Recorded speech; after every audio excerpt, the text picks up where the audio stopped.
लाल सलाम। जी। लाल सलाम को देखने लाल सुनने सलाम। समझने वाले सभी साथियों को लाल सलाम। लाल सलाम को देखने सुनने समझने वाले सभी साथियों को लाल सलाम। साथियों, आप जैसा कि जानते हैं कि हम पिछले 8-9 महीने से हर सप्ताह अपने समय के समस्याओं पे, मुद्दों पे, दिक्कतों पे, संकटों पे लगातार बात करते आए हैं। और जो बातें, जो लोग हमारे समय के महत्वपूर्ण हैं, उनकी शख्सियत पे लगातार बात करते आए हैं। ये संकट का समय, जब भारत फांसीवाद के शिकंजे में फंस चुका है, एक एक व्यक्ति जो फांसीवाद का जिम्मेदारी से प्रतिरोध कर रहे हैं, जन शिक्षण की अपनी जिम्मेदारी को समझ रहे हैं, एकता, भाईचारा, मानवता का संदेश दे रहे हैं, अगर उनमें से एक भी व्यक्ति हमारे बीच में नहीं रहता तो बहुत बड़ी दुर्घटना, हमारे समय की बहुत बड़ी क्षति होती है। आज हम एक ऐसी ही हस्ती के बारे में बात करने जा रहे हैं। आपको याद होगा कि पिछले महीने 14 अगस्त को भारत की आजादी की दिवस के पूर्व बेला में हमने इस देश में प्रगतिशील आंदोलन के योद्धा साथी, प्रगतिशील लेखक संघ के राष्ट्रीय कार्यकारी अध्यक्ष कॉमरेड अली जावेद जी से बात की थी और उन्होंने जंगे आजादी में उर्दू भाषा के योगदान पर हमसे बड़ी जिम्मेदारी से बड़ी महत्वपूर्ण बातें की थी। हमको जंगे आजादी का इतिहास उन्होंने बताया था, उर्दू की महत्वपूर्ण भूमिका के बारे में बताया था। लेकिन आप जैसा कि जानते होंगे, बहुत दुख की बात है कि वो पिछले महीने की 31 तारीख को ब्रेन हेमरेज होने के कारण नहीं रहे। अली जावेद जी का ना रहना हमारे समय की बहुत बड़ी क्षति है। वो क्या थे, वो क्या करते थे, उनका क्या योगदान था, उनके साथ बहुत सारी यादें हम लोगों के साथ हैं। हम में से हर व्यक्ति उनके साथ बीते हुए पलों को, उनकी यादों को याद करना चाहता है। आज हमारे साथ अली जावेद जी के साथ 40 साल से भी ज्यादा समय तक काम करने वाली, कई कई मोर्चों पे, लेखन के मोर्चे पे, शिक्षा के मोर्चे पे, और एक साथी, योद्धा साथी, कामरेड की हैसियत से काम करने वाली उर्दू की प्रख्यात साहित्यकार, लेखिका फरहत रिजवी जी हमारे साथ हैं। तो फरहत जी, आपका इस कार्यक्रम में स्वागत है। आपको लाल सलाम, आपको इनकलाब जिंदाबाद। हक तो परस्तों की जहां हक जी परस्तों की जहां राय शुमारी होगी, सबसे जी पहले वहां आवाज हमारी होगी। जी, हमारे क्या दोस्त कॉमरेड अली जावेद कुछ इसी तरह के थे कि जहां हक यानी न्याय, धर्म की बात होती थी, जिसे हक को बातिल कहते हैं, धर्म मीन्स जी कर्तव्य, मेरा जी अर्थ उससे ये है कि जी जहां हक और सच्चाई और न्याय की बात होती थी, वो बगैर जी कोई फायदा नुकसान सोचे उसमें जमीन पर आ जाते थे। हालांकि वो एक जी शिक्षक थे और प्रोफेसर थे दिल्ली यूनिवर्सिटी में, और इतना हमारे पीडब्ल्यूए के कार्यकारी प्रेसिडेंट थे, अध्यक्ष थे, जी वो बड़ी जी जिम्मेदारी निभा रहे थे, और भी कई मोर्चों पर थे, एफ्रो एशियन कमेटी के प्रेसिडेंट रह चुके हैं। लेकिन इन सब के जी बावजूद जो बुनियादी चीज उनमें थी, वो एक सोशल एक्टिविस्ट थे, और जी वो सोशल एक्टिविज्म उनके अंदर कभी मरते दम तक, आखिरी दिन तक, जी वो जो तारीख थी 12 अगस्त की रात को उनको ब्रेन हेमरेज हुआ है, और शायद आप आखिरी व्यक्ति थे जिनसे उन्होंने फोन पर बात की थी। वो आखिरी जी वक्त तक उनका लिटरेचर के प्रति, समाज के प्रति, जो जन आंदोलन चल रहे हैं, जो व्यवस्था है, उसके प्रति वो सजग थे, और आखिरी लम्हे तक वो उसी बारे में सोच रहे थे। आप ये सोचिए, जब जिंदगी का आखिरी उन्होंने दुनिया को होशो हवास में देखा। मैं यही याद करती हूँ, जब हम परसों प्रेस क्लब गए, कि यही वो जगह थी कि जहां उन्होंने आखिरी बार होशो हवास में थे। बाकी तो 19 जी दिन वो वेंटिलेटर पर रहे। जी जी तो उस तरह से वो योद्धा, वो चलता रहा। अब आपको जी। मैं शुरू करती हूँ बात हाँ, वो जो आपके साथ 1967। उनका 40 साल पुरानी बातों को याद कीजिए कि जी, आपकी शायद सबसे 40 से भी पहले ज्यादा। उनसे कब मुलाकात हुई। जी जी जी जी 1967 या 77 था आई थिंक। मैंने जी अलीगढ़ मुस्लिम यूनिवर्सिटी से एमए करके मैं आई थी जेएनयू में, और जी मेरा जी एडमिशन हुआ था उर्दू एमफिल में, और जावेद ने जी जेएनयू से उर्दू में एमए किया था, और ये जी एमफिल में थे, मेरे क्लासमेट थे। तो इस तरह जी हमारी मुठभेड़ हुई, आमना सामना हुआ। देखिए मैं जी बिल्कुल डिफरेंट बैकग्राउंड से आई थी। जी मेरा पारिवारिक पृष्ठभूमि भी, लोग पढ़ रहे थे, लेकिन वहां ना जी कोई वामपंथ था, ना कोई आंदोलन था, इस तरह की कोई जी चीज नहीं थी। एक थोड़ा सा फ्यूडल बैकग्राउंड जी था। मैं जी उस माहौल से आई थी। फिर अलीगढ़ में पढ़ी तो अलीगढ़ का माहौल भी बिल्कुल डिफरेंट था। वामपंथ की आवाज सुनाई देती थी। ये शहीद भगत सिंह की शायद भतीजी या थी इस्कारा दीदी, वो एसएफआई में एक्टिव थी, लेकिन वहां तक जी हम उस फिजा तक हम नहीं पहुंचे थे। लेकिन जब जी यहाँ आए तो इन पुरखार रास्तों पर एआईएसएफ के माध्यम से लाने का काम अली जावेद का है। मैं और अक्सर क्या उलाना भी देती थी कि तुमने मुझे यहाँ फंसाया है। पुरखार रास्ते तो हैं, ये कांटे भरे रास्ते हैं, क्योंकि इसमें कितने अवरोध आते हैं, कितनी सामाजिक न्याय की जो लड़ाइयां लड़ रहे हैं। अब हमारी क्या उम्र हो रही है, क्या जावेद की थी और क्या मेरी। और हम अभी आखिरी बार जो किसान संगठन में थे, हम जी 24 जनवरी को हम चंडीगढ़ जी में थे, सुखदेव सिरसा जी ने हमें अच्छा बुलाया अच्छा था। जी जी जी। जी और हम थे, हमारे साथ एक और साजिद खान थे जो बीबीसी के लिए लिखते हैं। हम तीनों गए थे, और मैं तो कम से कम अपने बेटे से छुप कर गई थी, क्योंकि मेरी तबीयत ठीक नहीं है। तो उसको कुछ इधर उधर बताकर और चुपचाप निकल लिए थे, क्योंकि जोखिम होते हैं। तो इन पुरखार रास्तों पर जावेद ही मुझे लेकर आए।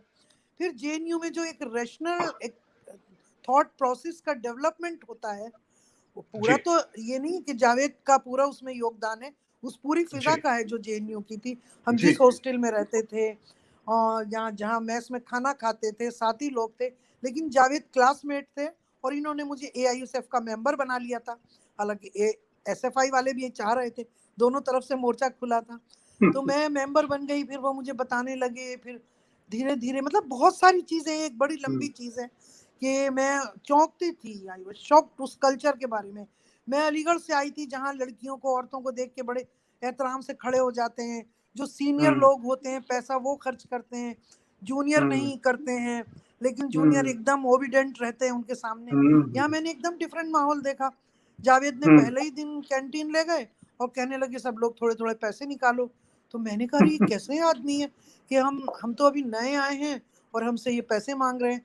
आज ये चीजें समझ में आती हैं कि कॉमरेड लोग किस तरह से अपनी आर्थिक व्यवस्था चलाते हैं। तो ये जो एक थॉट प्रोसेस था, एक रैशनल डेवलपमेंट था, वो रैपिडली नहीं हुआ, ग्रेजुअली, धीरे धीरे डेवलप हुआ।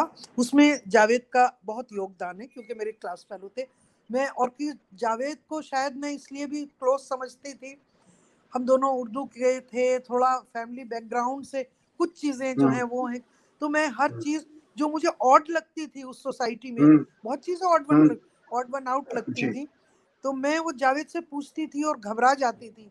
फिर वो मुस्कुरा के जवाब देते थे कि ये है, बहुत शालीनता से। तो ये नहीं कि कोई चीज़ मेरे ऊपर थोपने की कोशिश करते थे।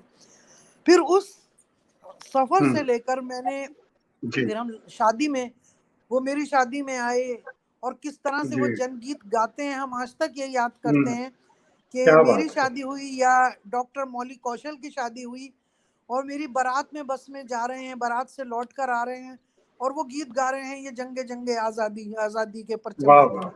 वाह तो ये जनगीत गाया करते थे, सर को टेढ़ा कर करके, मुस्कुरा के। फिल्मी गीत भी दो तीन उनको बहुत अच्छे लगते थे, और वो गाते थे। गजलें बहुत अच्छी पढ़ते थे। तो मुझे, हम हंसते थे कि जावेद तुम शादी की महफिल में भी जनगीत शुरू कर देते हो। अभी डॉक्टर मौली कौशल आईजीएनसी में प्रोफेसर हैं, वो भी यही कह रही थी कि फरत याद है मेरी हल्दी वाले दिन भी जावेद ने यही शुरू कर दिया था। अंत उनका ये जंगे जंगे आज़ादी पर ही होता था, आज़ादी की कामना करने। और अभी किसी ने मुझे, उनके बच्चों ने फोटो डाले, तो मैं और जावेद ऐसे करके कुछ गा रहे हैं। ओ मुझे याद आया, मैंने कहा इतना एम्बेरस किया था। मखदूम मोइनुद्दीन की जन्म शती थी, हम लोग हैदराबाद गए थे। सेमिनार के बाद रात को कॉमरेड अजीज पाशा ने एक म्यूजिकल नाइट का आयोजन किया। उसमें बड़े हैदराबाद के बड़े माने हुए म्यूजिशियन थे, और सीनियर विट्ठल राव भी इन लोगों ने गजलें पेश की, मखदूम की। उसके बाद ये तराना जब वो गाने लगे, वो तो हारमोनियम और उस पर था ये जंग जंग आज़ादी, तो उसमें वो जोश और वलवला नहीं था जो एक जन आंदोलनों के बीच हम लोग छात्र जेएनयू में गाया करते थे। तो जावेद को एकदम अटपटा लगा और कहने लगा, उनको रोका। एनसीपीओल के डायरेक्टर थे वो उस टाइम, कि नहीं नहीं नहीं, ये मैं और फरद गाएंगे। हमने मना किया कि हम बेसुर है भाई, इतने सुर में गा रहे हैं, इनको गाने दो। तो आप उस फोटो में विठल राव और वो सब आर्टिस्ट ऐसे हक्का बक्का देख रहे हैं और जावेद जोश में नारे लगा, वो गा रहे हैं और मुझसे कह रहे हैं कि फरद गाओ। तो बहुत एम्बेरस किया मुझे, वो चीज याद आ गई। ये चीज उनके अंदर कभी मरी नहीं थी, आखिर वक्त तक नहीं मरी। एक चीज और मैं बताती हूँ कि उस सफर में कई कई दोस्तों ने परसों कंडोलेंस मीटिंग प्रेस क्लब में थी, बहुत शानदार थी। कई लोगों ने यही कहा कि चाहे वो जब छात्र संगठन के नेता थे, या जब शिक्षक थे, एनसीपीओल के डायरेक्टर थे, या पीडब्ल्यूए के नेशनल वर्किंग प्रेसिडेंट थे, उनके एक चीज में कोई कमी नहीं आई। गुस्सा कम आता था, लेकिन जहां उनको विरोध करना होता था वो उस बात पर अड़ते थे, अपनी बात कहते थे। बाकी वो मंद मंद मुस्कुराते रहते थे और सुनते सबके थे, मगर करते वो थे जिसे वो खुद सही समझते थे। ये बात मैं हमेशा कहती थी। बीइंग उनकी क्लासमेट, उनकी फ्रेंड, सबसे ज्यादा झगड़ा मैं करती थी। बहुत सी बातों पे खूब लड़ाइयाँ हुई, बातचीत बंद हो गई। कभी वो मुझसे गुस्सा हुए, कभी मैं हुई, और मगर एक दूसरे को मना लिया। मगर मैं कहती थी तुम करते वही हो, सुन लेते हो मेरी बात, मगर जो तुम्हारे दिल में होता है। और मेरे लिए भी वो यही कहते थे कि किसी ने कहा कि ये तुम अखबार में, क्योंकि मैं न्यूज़पेपर में थी, सहारा में, और हिंदी में थी 15 साल और फिर उर्दू में आ गई थी, तो मैं दोनों जगह के लिए लिख देती थी। तो इनके कल्चरल फेस्टिवल जो आसाम में हुआ या मणिपुर गया, हम हर जगह साथ जाते थे। उससे एक फायदा होता था, मेरे अखबार को बहुत अच्छी रिपोर्टिंग मिल जाती थी और इनको अच्छी कवरेज मिल जाती थी, दोनों चीजें हो जाती थी।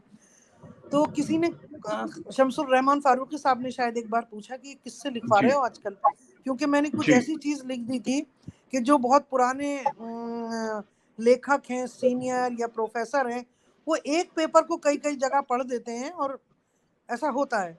वो तो पढ़ रहे हैं, लेकिन जो नए लिखने वालों को से मेरा कोई परिचय नहीं था, सच बताऊं। आज है, उस वक्त नहीं था। तो मैंने कहा कि वो उन लोगों ने पेपर मणिपुर में मीर तकी मीर पर बहुत लॉजिकली, बहुत डेप्थ के साथ लिखे और पढ़े। तो उनकी तारीफ की मैंने, 2-3 का मैंने नाम लिया था, अहमद महफूज का, डॉक्टर अबू बकर आबाद का। तो उसके बाद फारूकी साहब ने कहा कि अरे आजकल तुम किससे लिखवा रहे हो, उनको लग। तो जावेद ने कहा कि ये किसी की नहीं सुनती है, इसके दिल में जो आता है ये वही लिखेगी, मैं बिल्कुल नहीं प्रेशराइज कर सकता। तो मैंने वहां पर आसाम में जब कल्चरल फेस्टिवल था, बड़े बड़े आर्टिस्ट वहां आ रहे थे और बहुत बड़ी पोस्ट पर थी। एनसीपीएल तो बहुत बड़ी पोस्ट है उर्दू की, देश में बड़ा फंड मिलता है और सारे इदारे, सारी यूनिवर्सिटीज को फंडिंग करते हैं ये, जितने साहित्यिक कार्यक्रम होते हैं उसके लिए। तो ये उसके डायरेक्टर थे और बड़े एक ब्यूरोक्रेसी से लोग अंदाज में रहते थे। लेकिन ये वहाँ क्या था, जब हम मणिपुर में मीर तकी मीर पर प्रोग्राम था 10 दिन तक, तो उसमें हबीब तनवीर का प्ले भी हुआ, विठल राव भी गए, और ये भी गई थी सोनाली बेंद्रे और फारूक शेख, गालिब के खत पढ़े गए, और बहुत सारे प्रोग्राम हुए। 2 चीज़ों में मैंने ये चीज़ें देखी कि जो गलत है वो गलत है। तो वहाँ पर नेचुरली वहाँ हिंदी स्पीकिंग तो लोग बहुत कम थे, और जो नॉर्थ इंडिया के 2-4 कोई ब्यूरोक्रेट थे, आईपीएस या आईएएस, तो उनके लिए बहुत बड़ी बात है। दिल्ली में तो कोई बुलाने से भी नहीं जाएगा ऐसे प्रोग्राम में, लेकिन वहाँ जैसे ही पता लगा तो वहाँ पहुँचते थे, तमाम लोग आते थे नॉर्थ इंडिया के सुनने के लिए। तो किसी आईएएस ऑफिसर के कोई पीए वगैरह कोई आया ऑफिस से और उसने कहा कि वो आएंगे और सीट चाहिए।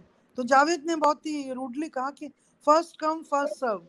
अरे वो होंगे। हम लोगों ने थोड़ा हाथ ऐसे किया कि इस तरह मत बोलो, एक होता है। कहने लगे नहीं नहीं नहीं नहीं, जो भी पहले आ जाएगा उसमें चाय, कोई भी वो आगे वो बैठेगा, आप बैठे पीछे। बिल्कुल वो एकदम जो कार्यकर्ता था उनका, वो जिंदा रहता था। फिर इंतजाम हो रहा है, अगर कुर्सियां इधर से उधर हैं तो वो एकदम जाकर ठीक विक करने लगते थे।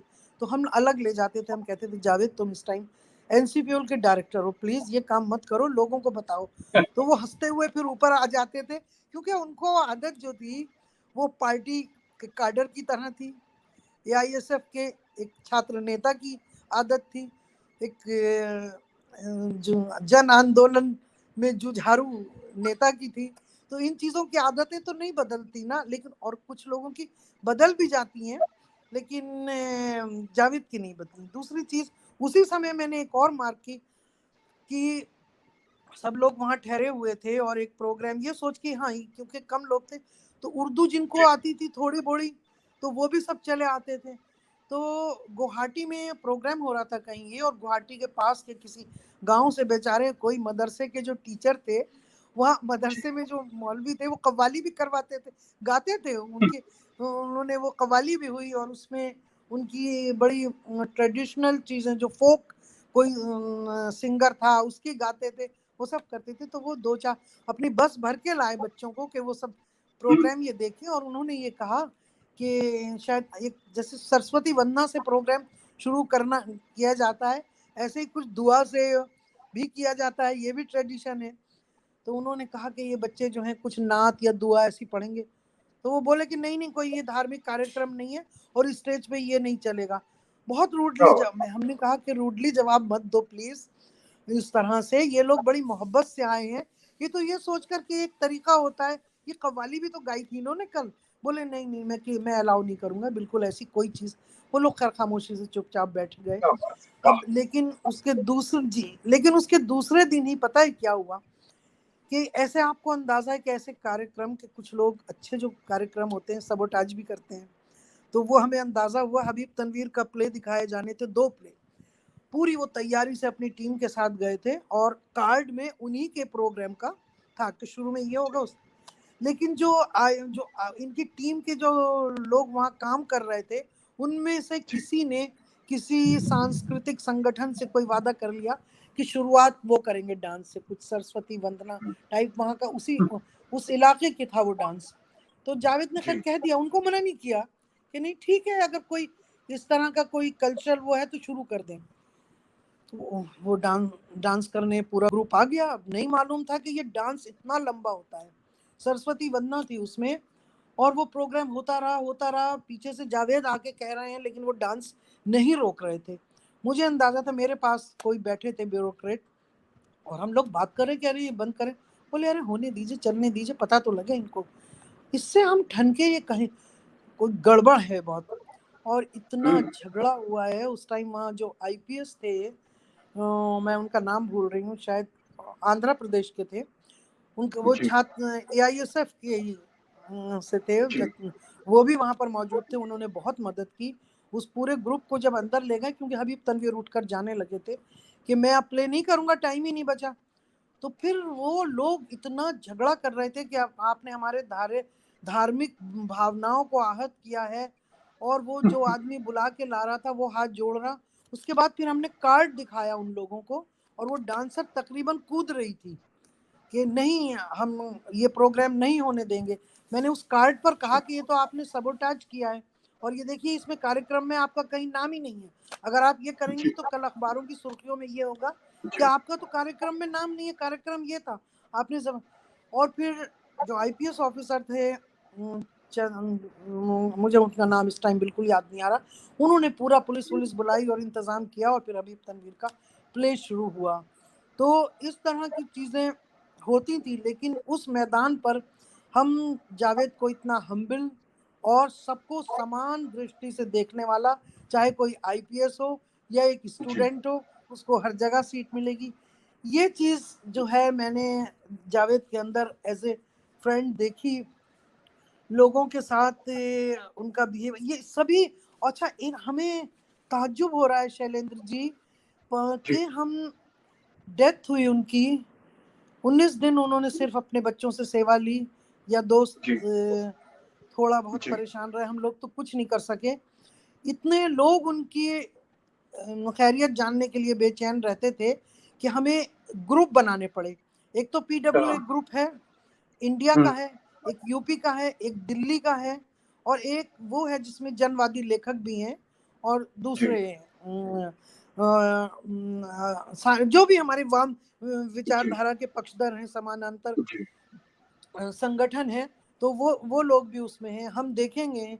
लेकिन हमने जो एक दोस्त हैं जो अलग अलग स्कूल ऑफ थॉट के हैं और सब जावेद के दोस्त हैं, इतने लोगों को, उनके घर वालों को फोन करें, बच्चों को, या मुझे करें, या विभूति नारायण जी को फोन करें, तो एक ग्रुप बना लिया था और उसके एडमिन में और एक शाहिद जमाल थे, और फिर हम एक हेल्थ बुलेटिन टाइप देते थे ताकि सबको पता लग जाए, और उन 2-3 ग्रुप पर हम डाल देते थे। लेकिन हमें हैरत हो रही थी कितने लोग उनके बारे में चिंतित हैं, परेशान हैं, और फिर उनकी डेथ के बाद इतनी आनन फानन में कि इलाहाबाद ले जाया जाए या यहाँ हो ले। उस दिन दिल्ली में मूसलाधार बारिश थी, वाटर लॉगिंग थी, ट्रैफिक जाम था, थोड़ा सा 2 बजे का टाइम, थोड़ा आगे बढ़ जाना एक महानगर में स्वाभाविक है, लेकिन इतनी बड़ी तादाद में लोग वहां पहुंच गए न। उस दिन भी हमें ये अंदाजा नहीं था कि इतनी बड़ी तादाद में लोग पहुंचेंगे। सिर्फ उनके स्टूडेंट और उनके साथी, दिल्ली यूनिवर्सिटी के ही नहीं, जेएनयू के पुराने साथी, और जो कभी स्टूडेंट थे और अब विधानसभा में हैं, वो लोग भी थे, और सब लोग आपस में बहुत सालों बाद मिले। आप सोचिए, जफर आगा, जिनकी हेल्थ उन्हें इजाजत नहीं देती, लोग ये बता रहे थे कि वो किस तरह चल रहे थे। 2-3 लोग तो हमारी उम्र के जो हैं, शाहिद परवेज और जावेद नकवी, ये बड़ी बीमारियों से जूझ रहे हैं। ये लोग पूरे परिवार के साथ थे, पुरुषोत्तम अग्रवाल पूरे परिवार के साथ थे। इस हालत में तमाम लोग पहुंच गए। मुझे इसका बहुत, सभी लोगों को ताज्जुब है। और जिस तरह अब उनकी शोक सभाएं हो रही हैं, आपने भी देखा होगा, हम वो भी उसी ग्रुप में सब कवर कर रहे हैं। हमें ग्रुप को क्लोज करना था, लेकिन कल हमसे रिक्वेस्ट की गई कि अभी ना करें, अभी कार्यक्रम हो रहे हैं और उसकी सूचना हमें देनी है। और उर्दू डिपार्टमेंट के लोग भी, जैसे तेलंगाना में किया, जम्मू में का परसों हुआ, बिहार में, आप सोचिए कि बिहार के अलग अलग शहरों में, सुखदेव जी बता रहे थे कि पंजाब में सिर्फ चंडीगढ़ में उन्होंने कार्यक्रम नहीं किया, कई कस्बों में उनके लिए शोक सभाएं हो रही हैं। मुझे इस बात का बहुत ताज्जुब है, और उससे पता लग रहा है कि जावेद क्या थे और अलग अलग लेवल पर उनके क्या संबंध थे। जी, और आप कुछ हाँ, मैं और अब आपसे, अगर चाहें। जी जी जी जी, मैं आपसे अब ये जो आपने उस समय को बखूबी याद किया, एक लेखक का कद क्या होता है और एक लेखक की सोशल और पॉलिटिकल रिस्पांसिबिलिटी क्या होती है, ये साबित करके जावेद जी ने बताया। मैं थोड़ा याद करना चाहूंगा कि सीएए कानून के खिलाफ जो देशव्यापी जन प्रतिरोध हुआ था, उसमें 370 जो हटा के जो कश्मीर की जनता के साथ अन्याय किया, वो टॉपिक, और अब जो किसान आंदोलन चल रहा है, उसमें जावेद जी की लगातार हिस्सेदारी रही। तो मैं चाहूंगा कि दोनों मिनट में आप 370 का मामला और सीएए के खिलाफत का मामला और ये जो अब किसान आंदोलन, थोड़ा सा इसको भी बताइए ताकि लोग हमारे जान सकें कि एक लेखक की जो जिम्मेदारी होती है उसको जावेद साहब ने पूरा किया। जी जी बिल्कुल। देखिए, ये हमने इन 7 सालों में बहुत कुछ खोया है, बहुत कुछ खोया है जो देश की स्थितियां हैं। लेकिन जब हम देखते हैं तो देखिए, कुछ हमारी 2 उपलब्धियां हैं। वो 2 उपलब्धियां हैं, एक तो शाहीन बाग, और शाहीन बाग जाहिर है सीआईए के मुद्दे पर ही था। वो बहुत बड़ी उपलब्धि है, और उसी से समाज के एक वर्ग ने ये आवाज उठाई, लेकिन उसके साथ सारी, मतलब कोई उसमें राजनीतिक हस्तक्षेप नहीं था, सिर्फ वो एक जन आंदोलन था। उसमें तमाम लोग, उस विचारधारा के लोग जुड़ते रहे, और वो आवाज जंतर मंतर तक पहुंची। जंतर मंतर पर एक बार नहीं, कई बार प्रदर्शन हुए, लाल किले पर हुई। वो हमें याद है कि किस तरह लाठी भी चार्ज हुई, और एक बार बिल्कुल पुलिस खामोश भी खड़ी रही। तो वो समय ऐसा था कि जावेद अब लगातार अपनी स्वास्थ्य की छोटी मोटी जो समस्याएं हैं उनसे जूझ रहे थे। मैं आपको ये बताऊंगी, वही समस्या उस समय भी थी जब हम कन्हैया कुमार की कैंपेनिंग में बेगूसराय गए थे। तब भी वो बहुत, जी मैं भी थी और वो थे, और वो बहुत बीमार थे। मतलब वो समस्याएं थी उनकी, जिसे वो कभी अपने लक्ष्य पे कभी हावी नहीं होने देते, नेवर। जी और बीमार रहते थे, गर्म खाने में क्या खाना है, गर्म पानी की बोतल हमेशा साथ रहती थी, सिकाई करते रहते थे। और ट्रेन से जाना, उन्होंने कभी ये कोशिश नहीं की कि नहीं हम तो फ्लाइट से जाएंगे, वो दिखावा नहीं था। चाहते तो हम लोग फ्लाइट से जाते, नहीं नहीं ट्रेन से चलेंगे। और हम लोग बहुत सारे लोग सुबोध मालाकार वगैरह, हमारे लिए तो ये भी एक पिकनिक होती थी कि हम ट्रेन में जा रहे हैं, वहीं पर चर्चाएं हो रही हैं।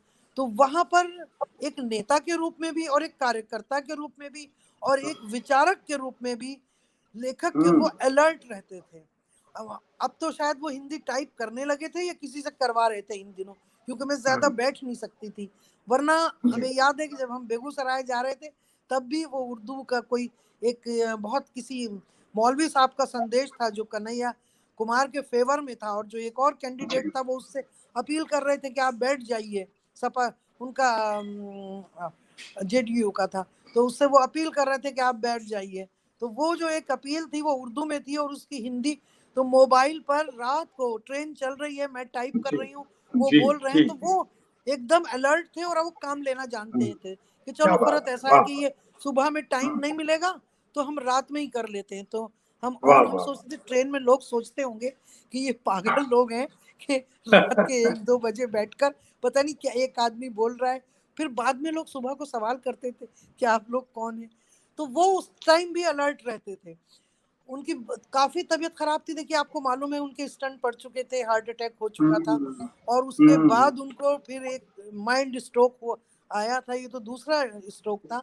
लेकिन मना भी हम लोगों ने किया, फोन करके कह देते थे कि अच्छा मैं जंतर मंतर शायद नहीं पहुंच पाऊंगा, लेकिन फिर वो पहुंच जाए। मैंने देखा कि वो जी, पहुंच गए, हमने कहा ठीक है हम पहुंच रहे हैं। तो वो हम्म, जमीन पर उतर आते थे और ये कहते क्या थे कि बात जब तक सर नहीं फुड़वाया तो फिर बात क्या बनेगी। तो है। वो रास्ता भी दिखाते थे, लेकिन फिर ये और उतर भी, जब वो उतर कर आ रहे हैं तो फिर जाहिर है हमारी भी कोई उम्र कम नहीं है उनसे, दो उम्र हो गई है और थोड़ी सी समस्या रहती है। जी लेकिन उनको देखकर दूसरों को हिम्मत होती थी। और उनको और एक हमारे जो अध्यक्ष हैं पीडब्ल्यूए दिल्ली के विभूति नारायण जी राय जी, उनकी भी जी देखिए एज है, लेकिन वो भी उतर आते थे। वहां से सिरसा जी पूरी एक बस लेकर आए शाहीन बाग में और हम सब जी लोग वहां पहुंच गए। और नेचुरली फिर हमें इतना उन्होंने मंच भी दिया।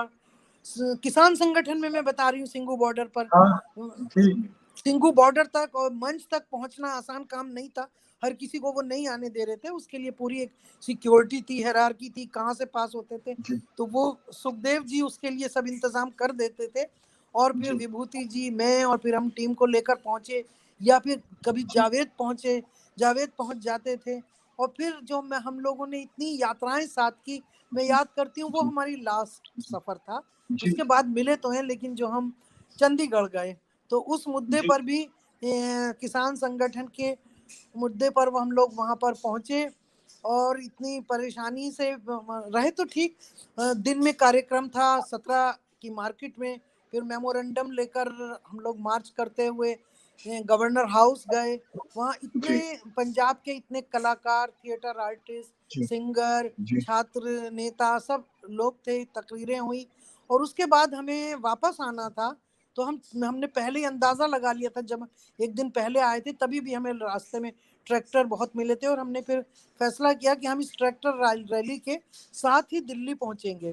तो हम वाह 4 बजे चले हैं और रात के 2 बजे हम सिर्फ हरियाणा बॉर्डर पर पहुंचे। दिल्ली तो आगे जी की बात है। तो जी जो हमारे साथ थे थोड़े वो अटपटा रहे थे, उनकी घर से उनकी बीवी का भी फोन आ रहा था। और लेकिन हमने कहा कि मैंने भी कहा शायद ये हौसला, ये सब चीजें जो ट्रेनिंग है ना वो जावेद की थी, क्योंकि मेरे घर सही वाले भी कहते हैं कि ये सब अब इस उम्र में मत किया करो। तो हमने आराम से कहा देखिए दिमाग पे बोझ मत डालिए, आराम से चलिए। और आज की रात बहुत तारीखी रात है। ट्रैक्टर, क्या बात उनके फोटो भी हैं, ट्रैक्टर्स कड़ाके की ठंड में ट्रैक्टर हम्म चल रहे थे लाइन से, धीरे धीरे खिसक रहे थे, जगह जगह स्वागत हो रहा था। हमारी गाड़ी हम्म पर भी किसान आंदोलन का झंडा लगा हुआ था। वाह रास्ते में लंगर थे और ट्रैक्टर में बूढ़े, बच्चे, पूरे पूरे परिवार हमने वो फोटो क्लिक किए। तो मैंने हम साक्षी हैं। हम 26 जनवरी पर लाल किले तक तो नहीं पहुंचे, लेकिन हम 24 जनवरी को वो पूरी रात हमने ट्रैक्टर रैली में गुजारी। तो वाह, ऐसे थे क्या जावेद जी, एक वाह, लेखक थे, एक कार्यकर्ता थे जमीनी स्तर पर, वाह, और जी, प्रतिरोध के जितने भी आंदोलन थे वो उनसे जुड़े थे। और एक चीज और देखिए, जी, हाँ, मैं वो भाषा के पर आने से पहले बात कहूँ कि जब हम वहाँ गए थे कन्हैया कुमार की जी, कैंपेनिंग के लिए, तो जी, तेज जी, गर्मी थी, और सुबह हमारे लिए पार्टी ऑफिस से गाड़ी आ जाती थी, और उस गाड़ी में बैठ के हमारी जो टीम थी, सुबोध जी, मालाकार थे, अजय पटनायक भी जी, आ गए थे बाद में, कुछ और जी, लोग थे, जी, हम लोग वहां से निकलते थे। फिर वो कार्यक्रम तय रहता था कि पहले इस गांव में फिर उस गांव में आते आते शाम हो जाती थी, और हमें नहीं पता होता था कि हमें किस तरह का खाना मिलेगा। मतलब गांव, आप सोच सकते हैं बिहार के छोटे छोटे गांव में वो लोग बहुत हमारी खातिर करते थे। एक तो कोल्ड ड्रिंक सबसे पहले लाते थे, तो कोल्ड ड्रिंक नहीं पीते थे गले की वजह से, और कहते थे कि हम्म, भाई गर्म पानी। तो बड़ा उनको अजीब लगता था कि गर्म पानी ला रहे हैं। फिर चावल होता था, दाल भात होती थी, ये खाना होता था। लेकिन जावेद की एक गर्म बोतल पानी की साथ रहती थी, और मैं हंसती भी थी और चिढ़ती भी थी। मैं दिल्ली से एक इलेक्ट्रिक केटल लेके गई थी, लेकिन वो पूरे दिन तो पानी नहीं कर, फिर वो बॉटल किसी को देते थे, भाई थोड़ा गर्म पानी ला दो, वो बैठ नहीं पाते थे इस स्थिति में। लेकिन वो अपना वो कभी जाहिर नहीं होने देते थे, कभी कोई हार नहीं नखरा नहीं माना। कि मेरी ये तबीयत खराब है और अब मैं लेट जाऊं, अब मैं ये करूं। फिर वो शाम को ही लौट कर आते थे, और फिर जो होता था वो खाते थे। ये क्या चीज थी। बात दूसरी मैं भाषा है के ये, लिए कह रही हूँ जी, जी, ये ये चीज बातें आजकल बड़ी कीमती हैं। जी, बहुत कम लोगों में ये नजर आती है, ये सिंपलिसिटी जी, जो है। जी, जी, दूसरी चीज ये कि भाषा को लेकर आज सब लोग ये बात दोहरा रहे हैं कि वो उर्दू और हिंदी के बीच एक सेतु थे। हाँ, मैं आपने भी आपसे ये महसूस किया पूछना होगा भी जी। आपसे ये जी, मैं आपसे ये भी पूछना चाहता था कि हिंदी और उर्दू के लेखकों को एक साथ लाने में, और फिर दूसरी बात आप इससे ही जोड़ के बताइए कि भारत और पाकिस्तान के लेखकों के बीच भी एक वो सेतु की तरह थे। जी तो थोड़ा जी, अच्छा, आप आप जी, आपने बहुत अच्छा मुझे याद दिलाया जी, कि मैं जी, बोलने की रॉ में ये पॉइंट भूल जाती कि जी, ये जी, सेतु जो उन्हें कहा जा रहा है, तो अब हम जी, कॉन्शियसली सोच रहे हैं, वाकई वो जी, सेतु इस मायनों में थे जी, कि एक तो देखिए, न तो हिंदी के लोगों को हिंदी भाषा तक सीमित रह जाना चाहिए, और ना उर्दू के जी, लोगों को उर्दू जी, तक सीमित और तक रहना जी, चाहिए। और जो ऐसा करता है उसमें नुकसान किसी दूसरे का नहीं है, उसका अपना है। क्योंकि मैं हुँ, पत्रकारिता से 27 साल से ज्यादा तक जुड़ी हूँ, 37 साल। तो मैं अब तो रिटायर हो गए, तो कभी कभी किसी इंस्टीट्यूशन में कोई क्लास लेने जाना होता है। मैं मेरा जी, पूरा जो शिक्षा थी वो उर्दू थी, उर्दू में एमफिल किया, एमए किया। जी, लेकिन यूपी जी, की हूँ तो हिंदी भाषा भी थी, तो मैं अपनी इच्छा से उर्दू अखबार छोड़कर उर्दू अखबार में गई थी, सहारा में, राष्ट्रीय सहारा में, लेकिन मैं हिंदी में आ गई। थोड़ी दिक्कतें जी, हुई, लेकिन हर रोज कुछ नया सीखा, और फिर 15 साल मैंने हिंदी पत्रकारिता की। तो एक चीज बिल्कुल ध्यान में रखना चाहिए हिंदी उर्दू के पत्रकारों को, कि उनको 3 भाषाओं पे, 2 भाषाओं पे तो कमेंट होना चाहिए। अगर आप उर्दू में या हिंदी में, तो एक अंग्रेजी जरूर आनी चाहिए, क्योंकि बगैर अनुवाद के काम नहीं चलता बहुत जगह। जी, हमें जी, और उर्दू के लोगों को थोड़ी हिंदी सीखनी चाहिए, और हिंदी के लोगों को जी, थोड़ी उर्दू सीखनी जी, चाहिए। तो जी, उर्दू वालों को तो एक बड़ा फायदा ये है, कम से कम यूपी जी, वालों को, बिहार में नहीं, जी, मध्य प्रदेश में भी जो हिंदी भाषी क्षेत्र हैं, कि जी, जो उर्दू पढ़ते हैं उन्हें हिंदी भी आती है। तो मैंने जी, अपने टीवी में देखा, न्यूज रूम में, जब दिवाली की छुट्टी होती थी, तो नेचुरली दिवाली मनाने बहुत से लोग छुट्टी लेते थे, तो उर्दू डेस्क से रोज जो हमारा चैनल था आलमी सहारा, उसके कई लोग हिंदी डेस्क डेस्क पे चले जाते थे, और वो आराम से काम करते थे, उन्हें कोई प्रॉब्लम नहीं होती थी। लेकिन जब ईद की छुट्टी होती थी, तो हिंदी डेस्क से कोई आलमी सहारा में आकर टेक्निकल हाँ, स्टाफ के ये अलावा कोई काम नहीं कर पाता था। तो हमें जी, बड़ी प्रॉब्लम होती थी। 2-3 साल तो मुझे मॉर्निंग में ड्यूटी देनी पड़ी है, लाल वहाँ जामा मस्जिद पर जाके कवरेज करनी पड़ी है। और हम कहते थे ये तो जी, बड़ी प्रॉब्लम है भाई, आप लोगों को भी कुछ करना चाहिए। तो ये एक फायदा हाँ, होता था जी उर्दू वालों को बहुत से नुकसान के साथ एक ये फायदा होता था। फिर अभी जब नौकरियां खत्म हुई तो जो उर्दू के लोग थे उनको कई हिंदी चैनलों में भी नौकरी मिल गई और उर्दू में भी। अगर हिंदी जी अखबार में जगह है वो वहां भी चले, हिंदी वालों को नहीं जी हुआ। तो मैं हमेशा ये बात कहती जी थी। जी तो इस मुद्दे पर हम और जावेद बहुत चर्चा करते थे और जी जावेद ने तो ये काम बहुत किया। अब मैं एक तो डॉक्टर शमीम हनफी, उर्दू में जी बहुत कम लोग ऐसे हैं जो सेतु हैं हिंदी और उर्दू के बीच में, और जावेद उसमें एक वो थे। बिल्कुल। तो हम उनकी डेथ पर देख रहे थे कि हाँ, उर्दू वालों से ज्यादा हिंदी के लोग हिंदी वहां पर मौजूद थे, लेकिन ये आपने ऐसा ये नहीं। जी जी जी जी। आपने ये आपने बहुत महत्वपूर्ण बातें बताई। अब चूंकि हमारे पास 2-3 मिनट का या 4 मिनट का समय हम ले सकते हैं, तो मैं चाहूंगा कि आप चलते चलते जावेद जी की एक या दो रचनाएं हमें सुनाइए। जी जी अरे मैं तो ये सोच रही थी कि शायद समय हमारे पास बहुत है और बात कहने को कम है। शैलेंद्र जी ये तो हाँ समय ही कम पड़ गया। हाँ, बहुत सारी बातें हैं अच्छा और हम जी। चाहेंगे कि आपसे 1-2 महीने बाद फिर से एक नए परिप्रेक्ष्य में अच्छा हम लोग जावेद जी लोग उनसे शिकायत और करते थे, हिंदी सभी उर्दू को करते जोड़ते हुए बात आपसे हम करेंगे। सभी उनसे अब आप शिकायत थोड़ा करते। 2 रचनाएं बताइए। जी जी सुनाइए प्लीज। जावेद लिखते कम है, लेकिन जी इन दिनों कुछ ऐसा लग रहा था टाइम जी लाइन पर जब हम जाते हैं कि वो खूब जी लिख रहे थे। और जी वो बेसिकली शायर कवि नहीं थे, लेकिन जो जी कहना चाह रहे थे उसके लिए एक ये टूल था, ये माध्यम जो जी था। तो उनकी एक जी गंगो जमन गंगा जमुना पर है, और एक उनकी कविता एक उन्होंने लिखा है एलेजी नोहा में, शोक कविता इस देश की जिसे कहते हैं वो है जी करबलाए हिंद, हिंदुस्तान का नोहा। तो आप बताइए मैं जी कौन सी आपको कविता सुनाऊं। और एक किसानों पर भी लिखी है, छोटी बहन की हाँ है।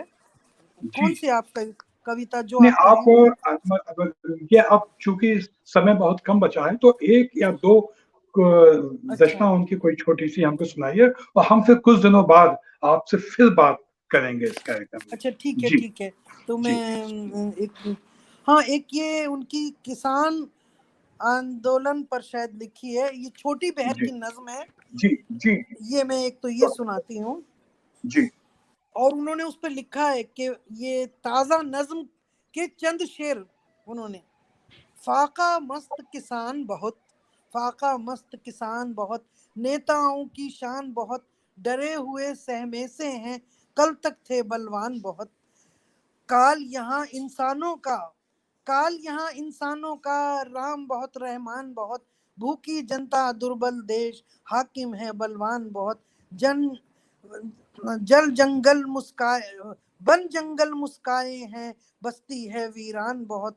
तुलसी संत कबीर कहाँ, तुलसी संत कबीर कहाँ, चार तरफ धनवान बहुत। सत्य अहिंसा कल की बात, वाइस पंडित ज्ञान बहुत, वाइस पंडित ज्ञान बहुत। ईसा बुत मोहम्मद का, जाप करे शैतान बहुत, ईसा बुत मोहम्मद का, जाप करे शैतान बहुत। नफरत भूख महामारी, लीडर बांटे ज्ञान बहुत।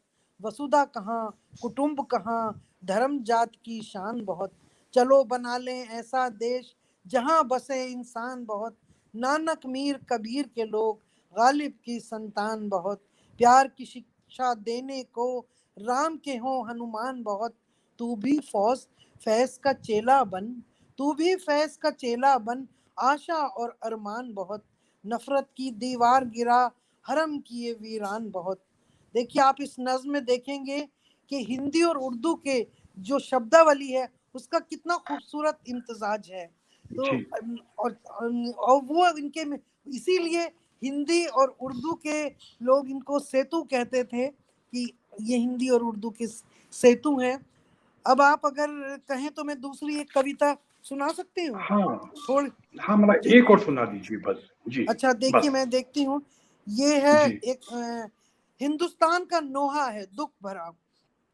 थोड़ा इसमें अल्फाज मुश्किल हैं, और वो साथ जी साथ जी जब अपनी टाइम लाइन पे वो उर्दू में भी लिखते थे और हिंदी में भी, और हिंदी के शब्दों का अर्थ भी लिख देते थे।